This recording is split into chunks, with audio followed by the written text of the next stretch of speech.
You know that feeling when you're wired but wiped? Your brain won't stop, you're foggy, snappy, exhausted. Everything feels harder than it should, but you're still pushing through because you have to, because the bills don't wait, because people need things, because somewhere along the line, slowing down stopped feeling like an option. If you've been running like this for a while, foggy, flat, constant catch up while your productivity nosedives, or just feeling off in a way that you can't explain, this might be the piece that you've been missing. My expertise is anxiety, stress, and the nervous system, and I've worked with hundreds of people who've been exactly where you're at, punishing themselves for not being able to do more, be more. And to be honest, I've been there too. I know what it's like to be on that spiral, pushing through while zoning out, holding it all together while quietly screaming inside, drunk on a neurochemical cocktail of adrenaline and cortisol, when everything in me was just wanting to collapse under a duvet permanently. What I didn't realize back then, and so many of my clients don't either, is that we're just living outside what is known as the window of tolerance, often for years. And no one had ever explained why everything felt so hard, why even the smallest things could feel like too much.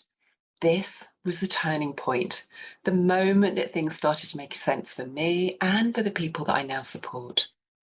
What is the window tolerance? It's a concept developed by Dr. Dan Siegel, a clinical professor of psychiatry at UCLA, and it describes the optimal arousal zone where we function best mentally, emotionally, and physically. It's where we can think clearly, stay connected, and actually feel like ourselves. So in this video, we're going to look at why this concept or model actually matters and how it's relevant to you in your real life. We'll explore how your past experiences, your current levels of stress, how well you're able to recover from it, and your overall resilience all affect how much your system can handle before it tips out of balance. And we look at how this links to things like anxiety, overwhelm, anger, low mood, the kind of things that we often brush off as personality flaws or it's just how I am, when actually they're signs that your nervous system's been under pressure for too long. And we talk about how your stress response works in both the short term and the long term, and what that means for how you feel, behave, and function day to day. And importantly, we'll look at how your history can affect your ability to regulate and how over time that can shape how much you're able to tolerate certain emotional states and just how resilient you're able to be in the face of life's ups and downs. We'll cover a couple of other states known as form and functional freeze that are useful to identify and what we can do to develop a wide, open, beautiful, healthy window. Here we have what we can think of like the comfort zone of our nervous system within this window in the center here. When we're in this zone or state, we're neither too anxious nor shut down. We're just right for everyday functioning. And within this window, our nervous system is able to manage and process our emotions and stress in a healthy, balanced way. We can think clearly, make decisions, and handle stress without becoming too overwhelmed. It's our safety zone where we can feel secure and calm. So, your nervous system is always in a state of regulation, which is the window in the middle here, dysregulation, which is these two coloured zones outside of the window, or it's recovering and healing back towards regulation. And it's meant to be flexible throughout the day. Your nerve system naturally moves. You might get revved up a bit when you're rushing around for the school drop off or handling back to back meetings. That's normal. Then maybe you calm down with a cuppa or a walk or just 5 minutes without anyone asking you for something. It's like a gentle rhythm in and out as life happens. If your nervous system is resilient, you can flow through these states and come back to that calm, steady baseline. You can feel stressed, but recover. You can feel flat, tired, or zoned out, but bounce back. Where we are within this at any point in time depends upon the arrow that you see on the left, which is a scale or level of the intensity of our stress response and our ability to keep it in the window of tolerance. That is, we can tolerate it and remain healthily functional. So this is all about how much as an individual we're able to tolerate what we're experiencing or not tolerate it that might send us out of our window. So you'll notice two zones at the top and the bottom of the window. And at the top, we've got this red zone, which is the hyper arousal zone. And we'll go into these a lot more later on. And in the bottom, we've got the hypo-arousal state, which sometimes is known as the fawn state. Now, they're purposely ombre red, not because I'm too keen on the latest hair colouring techniques, but to mean that near the edges of the window where they are lighter is where we start to become dysregulated and internal systems start activating. We get agitated out of our nervous system comfort zone, the window, through our autonomic nervous system, so it's automatic, we have no conscious control over it, as a response to stress. We're not only feeling stressed, but our entire system becomes stressed. This is the zone where everything feels too much. You're on edge, maybe jittery or snappy, your thoughts feel loud, even if you're sitting quietly. It's not just mental, it's chemical. And this can send us up into our fight and flight system, which is our hyperarousal. And this can be due to past triggers, a perceived sense of threat, or a perception that we won't be able to tolerate what we're feeling. It's beyond our window. When our stress response is activated, we either rev up our sympathetic nervous system into fight and flight, the area at the top, or we overactivate the parasympathetic nervous system and we will go down into our freeze, shut off, or collapse, the blue area. Yeah, you're catching on. Other continuum you'll notice down along horizontally along the bottom is time. That is the effect of time on our window and what our internal responses and systems are doing. We're going to be looking at both our reaction acutely as well as what can happen over the longer term. Let's first start off with our acute response to challenges. You'll most likely be familiar with this in some shape or form, our fight and flight response, where we venture up into hyperarousal or meerkat territory.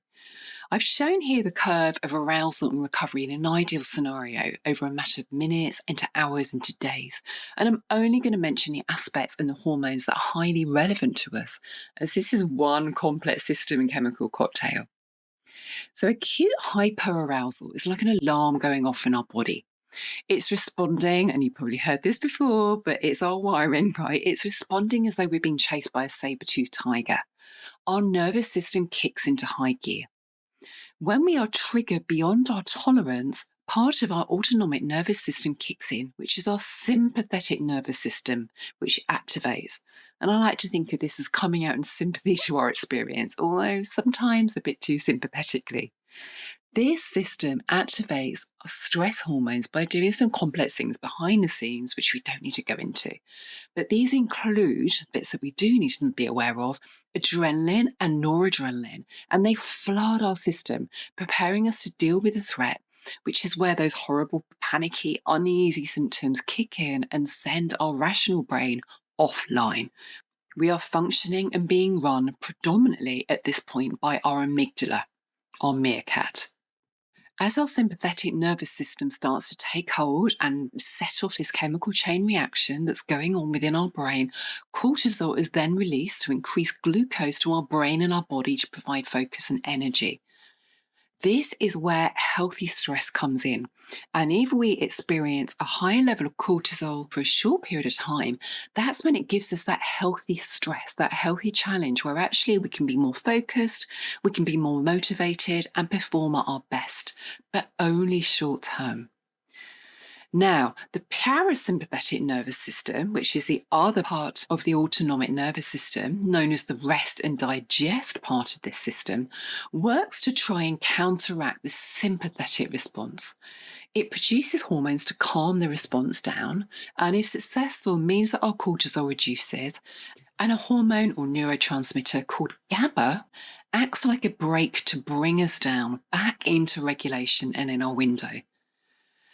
Now, pay close attention to this parasympathetic nervous system, or as I like to remember it, like a bunch of paratroopers flying in to take control and calm the situation, where we can breathe a sigh of relief and know that we're okay.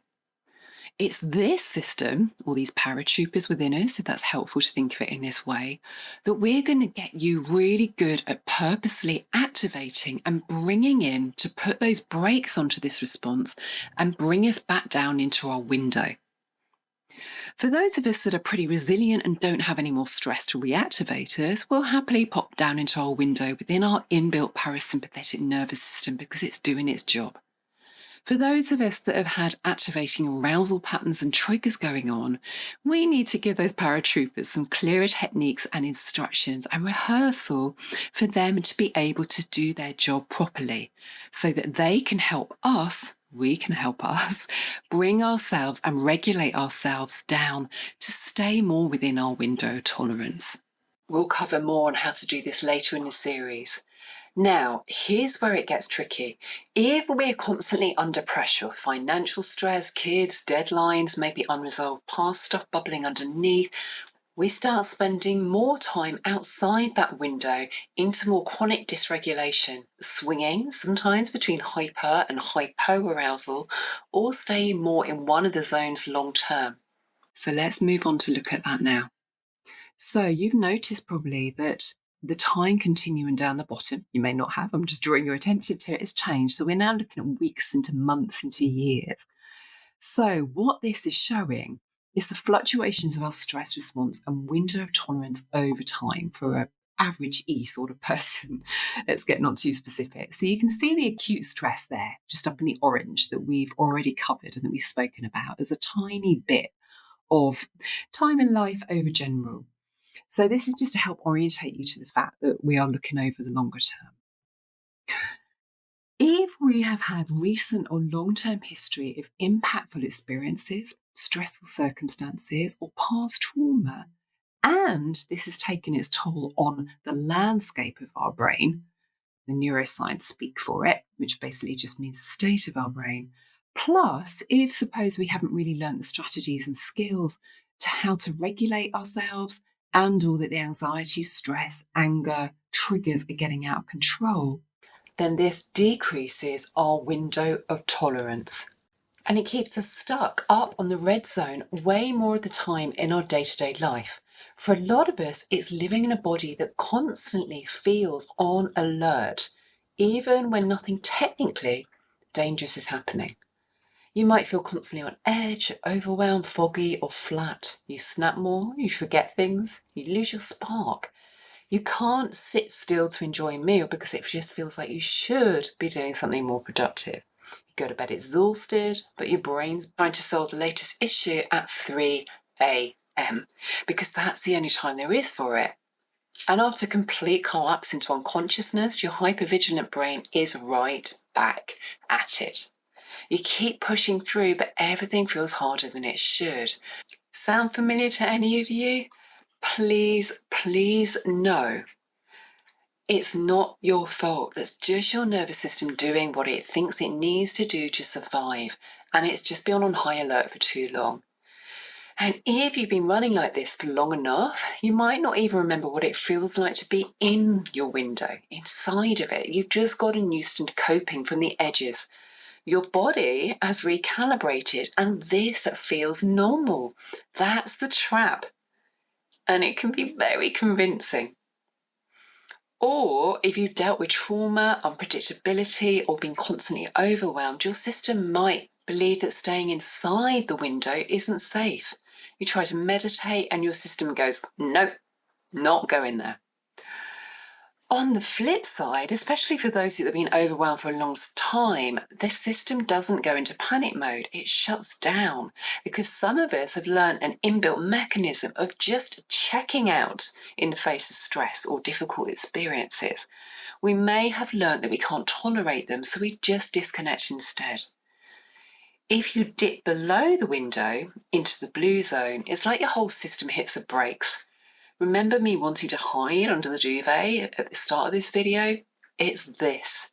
that can't be bothered zone. God, I've been there. Or that I just can't.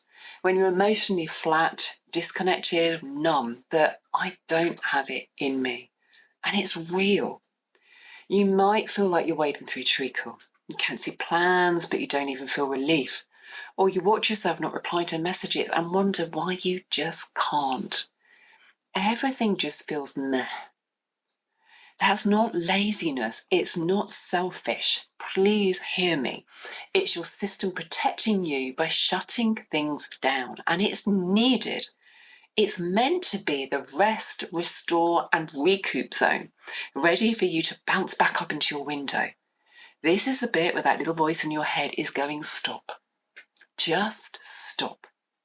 And if we don't, because, that life stuff, we have people that depend on us, the mortgage has tripled and it needs paying off to keep a roof over our head, all of that genuine stuff, it can lead to burnout mode or a different kind of freeze or collapse from trauma. And it's just as important to recognise as the anxious overdrive up in hyperarousal. But this is where it starts to shift, because once you understand what's happening, you can begin to work with your system instead of fighting against it. And here's what I really, really want you to know. It's not your fault and it is changeable. I work with hundreds of people who felt just like you, myself included, foggy, exhausted, stuck in the just get through that day mode. And I get that you don't have time or the capacity for a dramatic life overhaul.